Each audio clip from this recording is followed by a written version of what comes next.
Thank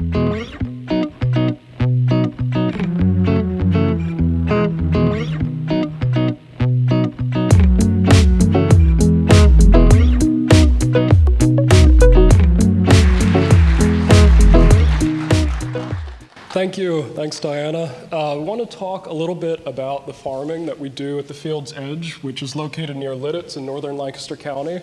Throughout the history of agriculture, there have been hundreds of different crop varieties that farmers have grown for subsistence that are on the verge of extinction today. And my mission became to explore those and ask which ones are relevant for our food system, which are economic opportunities for farmers to grow food more sustainably, or for us as consumers to have more nutritionally complete diets. And the tomatoes you see behind me are not just beautiful, but these were the varieties that survived a late blight outbreak a couple years back when we had almost 200 varieties of tomatoes in production. So there are very real reasons to think about crop diversity in our food system.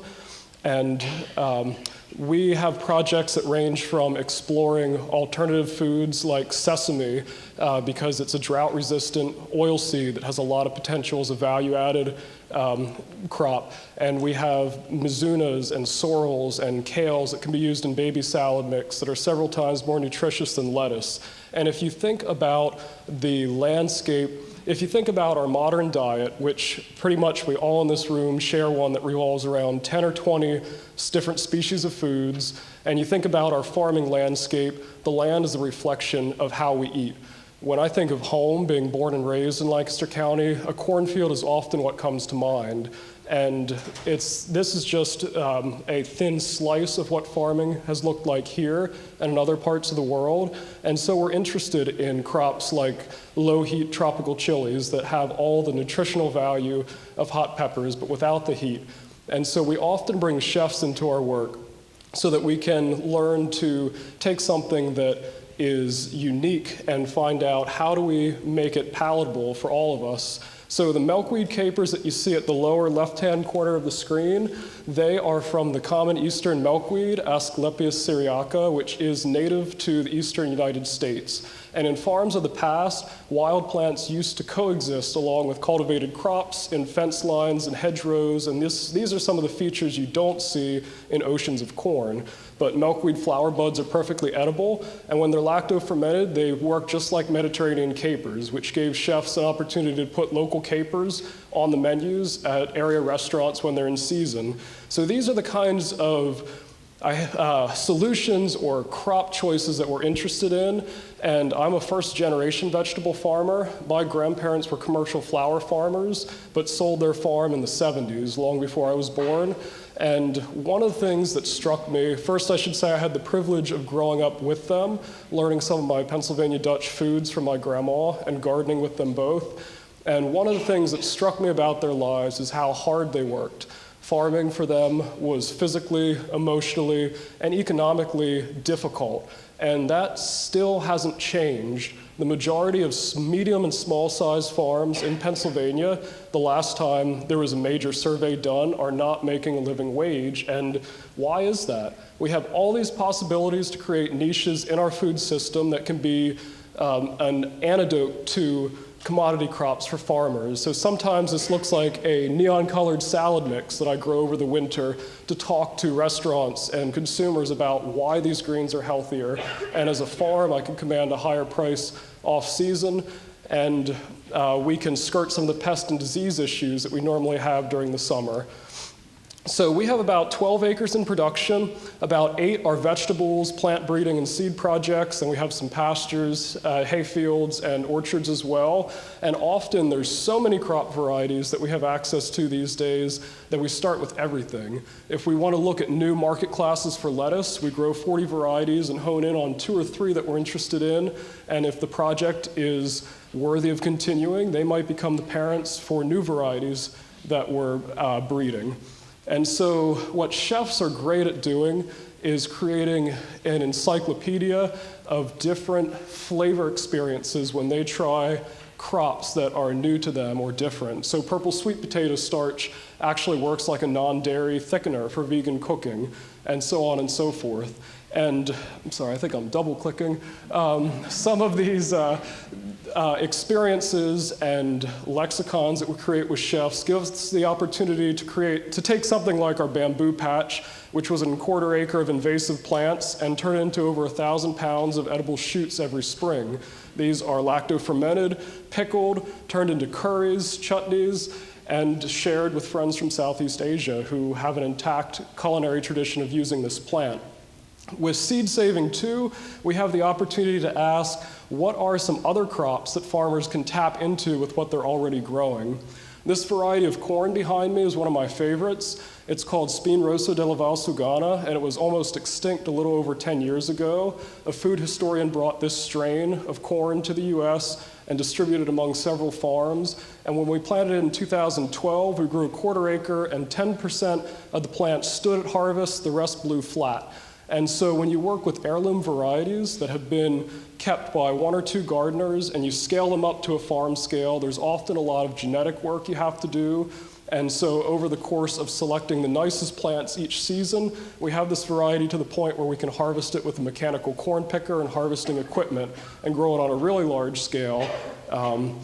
And in the process of doing that, we get to see it in all stages of growth because we're always looking for the most adapted plants, which gave us the opportunity to offer baby corn to chefs who did elotes.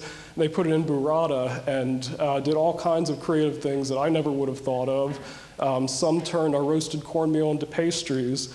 And this is, I think, if we were a dedicated watermelon farm where we grew one crop for one specific purpose, we would be very limited in terms of what our income would look like, how resilient we'd be in the face of climate change or market disruptions. And this is not something new. This is what farmers have done for thousands of years around the world. This is our shared history that's stored in crop genetics. And the corn in this picture is really special to me because it was a gift. The woman who gave it to me is a Hmong refugee from Laos who came to forage our bamboo patch. She kept this variety alive for 30 years across 3 continents before her family resettled in Lancaster County, and it's a group of waxy maize land races that's going extinct in Southeast Asia. There are some really incredible folks like Sam Conselman who reintroduced me to some traditional Pennsylvania Dutch and crops, and foodways that were something my great-grandparents may have known of. And so these are folks who, through seed stewardship and understanding the big picture of what they're growing, are able to take an ocean of commodities and turn it into an oasis for diversity.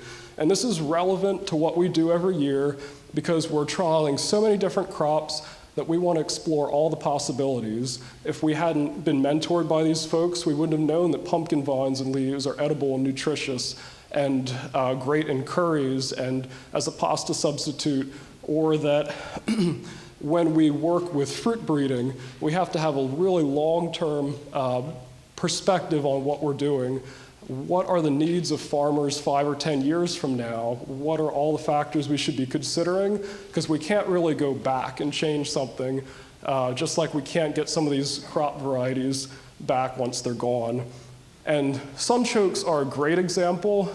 My dad remembers in the 70s and 80s that they were sold to local farmers as the next superfood. They required no fertilizer, no irrigation. You'd yield thousands of pounds an acre and you'd be rich. And the problem was that when sunchokes were harvested, no one knew what to do with them, so acres and acres got plowed back under. And you can still see them sometimes when you drive around in September when they bloom. There are still a few hiding out on the edges of the fields there.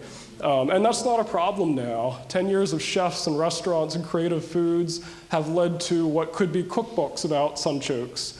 And so this is really relevant when we take something that's totally different, like Apios americana, a high-protein native legume that's well on its way to being a staple starchy root, and we want to know how would you or I cook this when we get it to our home, because developing a sustainable food is just one part of the picture. So chefs taught us that they can be shredded and used as a coconut substitute. The high dry matter content, because of the protein, makes it act like cassava in recipes. And I think that when we take this big picture of diversity and apply it to our food system, we can make some really incredible change really quickly. And this is one of my all-time favorite plants. This is Hibiscus Sabdarifa. It is a crop that's grown around the world for its red calyxes, the pod that forms after it flowers.